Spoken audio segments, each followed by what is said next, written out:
कामना और संकल्प दो बीज हैं संसार के, इसी से संसार वृक्ष में वो बंधा हुआ है।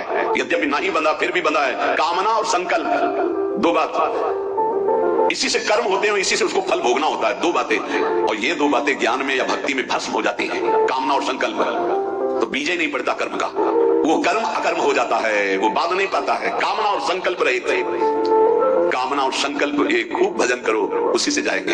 या सुंदर विवेक हो गया तो देह भाव रहित चिंतन है तो कामना नहीं, देह भाव रहित चिंतन है तो संकल्प नहीं।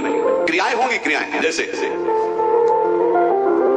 ढलान में इंजन बंद कर दो, गाड़ी फ्री छोड़ दो, तो चलने लगेगी ना। ऐसे सिद्ध महापुरुष का जीवन चलता है। इंजन बंद है, संकल्प नहीं है, कोई कामना नहीं है, पर आपको क्रियाएं होती दिखाई दे रही हैं। वो संकल्प रहित महापुरुष, समझ पाओ तो जैसे ढलान में गाड़ी का इंजन बंद है, बिल्कुल पेट्रोल खर्चा नहीं हो रहा पर गाड़ी चल रही है, ऐसे सिद्ध महापुरुष का जीवन चल रहा है। कोई संकल्प नहीं, कोई कामना नहीं। जैसे रोड में पेट्रोल भी खर्चा होगा, इंजन भी चल रहा है, उसको चलाना भी है। ये संसार की रोड की यात्रा है। और जिनका काम हो गया उनका बंद इंजन पर गाड़ी चलती नजर आ रही है, वो क्रियावत दिखाई दे रहे हैं, लेकिन उनका कर्म अकर्म है, क्योंकि ना कामना है ना संकल्प है, ना पेट्रोल खर्चा हो रहा है ना इंजन चल रहा है, ढलान में गाड़ी जा रही है। यही दो बीज हैं संसार में बांधने वाले, कामना और संकल्प। इसीलिए संकल्प रहित जीवन, कामना रहित जीवन बनाने के लिए निरंतर नाम जप करो। सिद्ध महापुरुष में संकल्प और कामना नष्ट हो जाते, नहीं रह जाते, केवल कर्म होते रहते। इंजन बंद है, पेट्रोल खर्चा नहीं हो रहा, केवल गाड़ी चल रही है, शरीर की यात्रा हो रही है। कोई कर्मों का उनके कर्मानुष्ठान श्रुति बोधिताम नितराम कुर्वन्तु मां, शास्त्र के अनुसार कर्म करे या न करे, कोई फर्क नहीं। स्थिति जीवन मुक्त, उसके द्वारा लोक संग्रहार्थ, कर्तव्य परंपरा की सुरक्षार्थ संपूर्ण कर्म होते रहते हैं। वो सब कर्म होते हैं, वो शुभ कर्म या अशुभ कर्म उसे बांधने वाले नहीं होते। यही स्थिति प्राप्त करने के लिए मानव जन्म मिला। बिना कर्म किए कोई एक क्षण भी नहीं रह सकता। कामना और संकल्प रहित कर्म उसे बांधते नहीं, सब कामना और संकल्प से कर्म कर रहे हैं, इसलिए सब बंधे हुए हैं। समारंभा कह रहे कि ना कामना हो और ना कर्म करने की इच्छा हो, एक ये स्थिति होती है। ना कोई कामना है और ना कोई कर्म करने की इच्छा है, ये ज्यादा ठीक नहीं है। वो जैसे मोटर गैरेज में खड़ी है, ना इंजन चल रहा है ना पहिया चल रहा है, नहीं, मोटर का प्रयोग चलने पे है, खड़ी है तो बात तो नहीं, ना कामना है ना कर्म है, ठीक नहीं। दूसरा है, कामना होती पर कर्म नहीं होती। मोटर चालू करने पर इंजन तो चलने लगता है पर पहिया नहीं चल रहे, खड़ी खड़ी स्टार्ट कर दो, ये भी ठीक नहीं। फालतू में पेट्रोल खर्चा हो रहा है, इंजन चल रहा है। कामना है, इंजन चल रहा है पर कर्म नहीं, बैठे बैठे मनोरथ हो रहे, ये भी ठीक नहीं। तीसरा, कामना होती है और कर्म भी होती है, मोटर भी चालू है और पहिया भी चालू अर्थात रफ्तार से चल रही है, ये भी ठीक नहीं। क्यों? क्योंकि कामना से कर्म होते जाएंगे, कर्म से कामना होती जाएगी, ये तो सृष्टि का चक्र चलता ही रहेगा। बोले कामना नहीं है पर कर्म हो रहे हैं, बोले ये ठीक है। क्या? बोले निरापद ढलवा मार्ग है, इंजन बंद है, पेट्रोल का खर्चा नहीं पर गाड़ी चल रही है, ये जरूरी है। ये सिद्ध महापुरुष भगवत प्राप्त की ऐसी स्थिति होती है कि कामना संकल्प रहित है पर कर्म हो रहे हैं। शायद समझ में आ रहा हो या ना आ रहा हो, क्योंकि गूढ़ विषय है, क्योंकि कामना और संकल्प में ये सब विचरण कर रहे, कैसे समझ पाएंगे।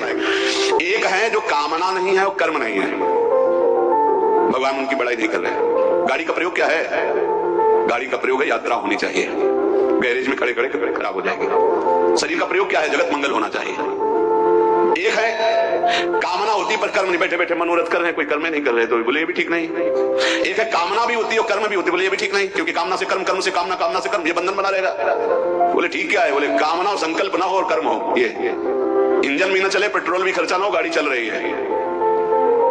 संकल्प कामना रहित भगवत चिंतन परायण महापुरुष से जो कर्म होते हैं वो जगत मंगल कारक होते हैं, और वो उसके बंधन कारक नहीं होते। किसी को भी किंचन मात्र मंगल नहीं हो सकता। ये महापुरुष जगत मंगल में होते, जिनकी ना कोई कामना है ना कोई संकल्प है, और भागवतिक कर्म हो रहे जगत मंगल के लिए।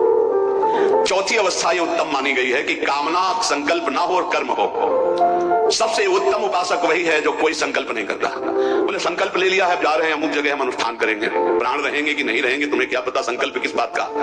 संकल्प इस बात का कि हम कोई संकल्प नहीं करेंगे, निरंतर भजन होगा।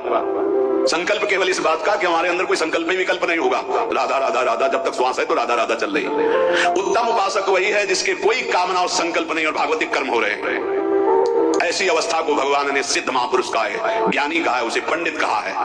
कोई कामना नहीं, कोई आपसे पूछा जाए कि आप ये सब क्यों कर रहे हैं, तो आपके पास उत्तर नहीं होना चाहिए। नहीं, भजन करते हैं मंगल होगा कल्याण होगा, ये सब सुनने वालों की बातें हैं, आपकी नहीं होनी चाहिए। आप भगवत मार्ग के पास, आप भजन क्यों करते हैं? ईमानदारी से खोजिए तो आपको उत्तर नहीं मिलना चाहिए। क्यों करते हैं पता नहीं। आप सेवा क्या चाहते हैं इससे? अगर पूछे कि वास्तविक क्या चाहते थे, यही चाहते हैं यही सेवा होती रहे। नहीं, इसका फल क्या है? यही सेवा होती है। भजन का फल क्या है? यही भजन होता रहे। आपके जीवन का फल क्या है? जीवन ऐसे ही व्यतीत होते, श्री धाम वृंदावन में प्रिया जी का यश गाते। नहीं, इसका फल क्या है? यही फल है, और कोई कामना नहीं, कोई संकल्प नहीं। समारंभा, महापुरुषों के द्वारा ऐसे कर्म होते हैं सुचारू रूप से सांगोपांग सबका मंगल करने वाले। कोई संकल्प नहीं, कोई कामना। सर्वे, उसके द्वारा सब के सब कर्म संकल्प और कामना रहित होते, इसलिए कोई नहीं जान पाता, नहीं जानता। जैसे आपसे बार बार आप ऐसा उनको लगता कुछ तो है मेरे में, कुछ तो है ऐसा। इतना प्यार क्यों, इतना क्यों हमारे को बार बार याद किया जा रहा है? बार बार कुछ तो है। हाँ है, तुम्हारे ऊपर हरि जी की कृपा हुई इसलिए है कि तुम्हारा मंगल हो जाए। तुम भ्रमित मत हो जाओ, किसी संकल्प विकल्प के कार्यों में उलझ मत जाओ। तुम्हारा ये जन्म श्री जी को मिल जाए, हरि जी की कृपा है तुम पर, इसलिए बार बार। और जिस दिन कृपा का शब्द हट जाए तो उस दिन तुम पहचानने में आने लायक भी नहीं हो। आप देख लो, पहचान में आने लायक हो। किस बात की पहचान है तुम्हारी? हमारी तुम्हारी किस बात की पहचान? बोले हरि जी की कृपा है, इसलिए हरि के पार्षद हमको देख रहे हैं, डांट रहे हैं, संभाल रहे हैं, बस। अगर तुम्हें कुछ लगता है कि मैं कुछ हूं क्या, तो प्रार्थना करो श्री जी से कि एक बार कृपा हटाओ अपनी, फिर देखो हमारा क्या हाल होता है।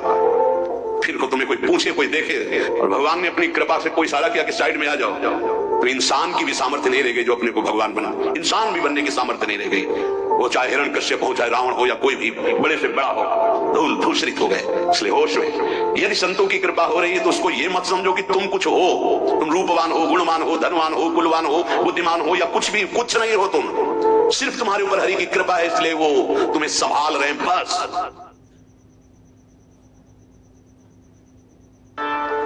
मीराबाई कहती हैं, इनके बिन मोहे सल न परत है, जानत मेरी छाती। इनके